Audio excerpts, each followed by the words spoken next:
আলোচনায় আসতে পারে চট্টগ্রাম দক্ষিণ জেলা বিএনপির নতুন কমিটি ঘোষণা তরুণ আইনজীবী ও সাবেক ছাত্রনেতা অ্যাডভোকেট এম লোকমান শাহ, সাধারণ সম্পাদক পদপ্রার্থী।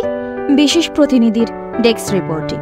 দক্ষিণ জেলা বিএনপির জনসাধারণ ও নেতাকর্মীর দাবি কারা নির্যাতিত সাবেক ছাত্রনেতা মেধাবী রাজনীতিবিদ, রাজপথ কাঁপানো একজন নেতা অ্যাডভোকেট এম লোকমান শাহ। চট্টগ্রাম দক্ষিণ জেলা জনসাধারণ ও নেতাকর্মীরা ঐক্যবদ্ধ হয়ে জোরালো দাবি করেছেন চট্টগ্রাম দক্ষিণ জেলার সাধারণ সম্পাদকের দায়িত্বটা অ্যাডভোকেট এম লোকমান শাহকে দেওয়ার জন্য।